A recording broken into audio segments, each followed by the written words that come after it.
down into a dance, and working with the choreographer and the dancers, we understand how it's organized, what its choreographic structures are, and then we bring these to the top in new ways. So we visualize patterns in the dance so that people can see them more quickly. We also create data from these choreographic structures from the dancers' accounts and make 3D animations, computer graphics, visualizations from them, maps, graphs, a whole range of different disciplinary perspectives working with dance knowledge. It's a collaborative project that I created with William Forsyth and Maria Palazzi, who's an animator, which I think you mentioned in Hungarian, and our team of more than 30 different contributors, many of them students from computer science and engineering, philosophy, architecture, geography, and beyond. So really this is an act of collective intelligence, not a single author effort. You drew what the limbs were drawing in space, you remember this? Yeah. There's also kind of energetic timing one that's almost like your drawings. This kind of has energy. There's a qualitative mark. When you draw this, you're not just creating something analytical, you're also making creative choices. And she chose the quality of the lines she wanted in this. We're doing the same thing here. Okay, so this is our score of alignments in the dance. Can I ask you something? Yes, always. The dancers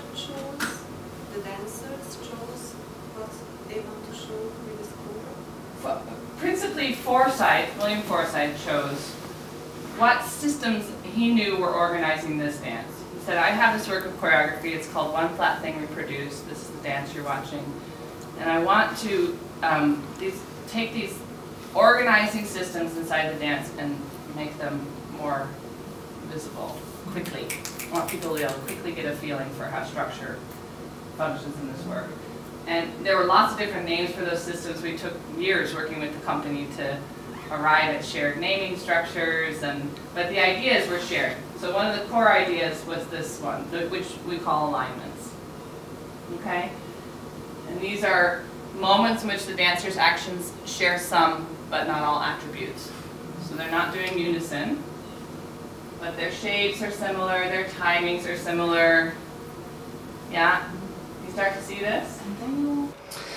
When we made this work, and also when we teach workshops about it, we start by thinking of the dance as a choreographic resource, okay? A complex movement phenomenon first, rather than a dance necessarily. So in some ways, this just happens to be dance.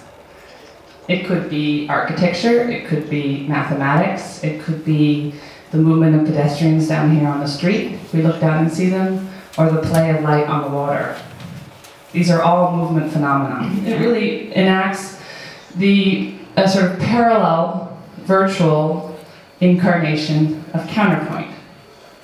Yeah? What else might this dance look like? It can look like a fan of data. Okay?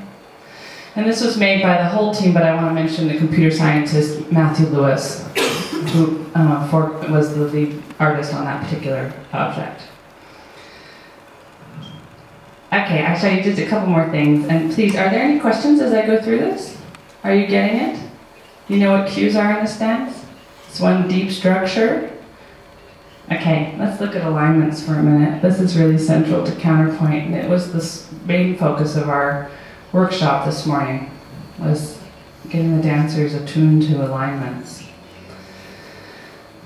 So I told you counterpoint has all these deep structures kind of percolating there for you, right?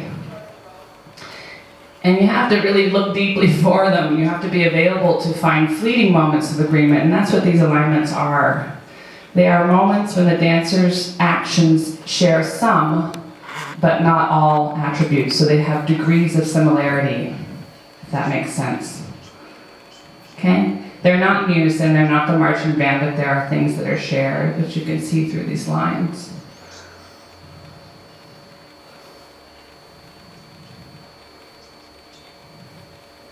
So they usually are analogous shapes, trace forms, similar timings, position flows. Some of them the dancers know very precisely and enact them. Some of them Forsyth crafted more from the outside. So you can think of these as alignments. That's a word that comes from the Forsyth Company. Some people might also call them agreements, isometries. There's a lot of words for them. So alignments are really central to understanding counterpoint. They're also a really fun way to look at the world.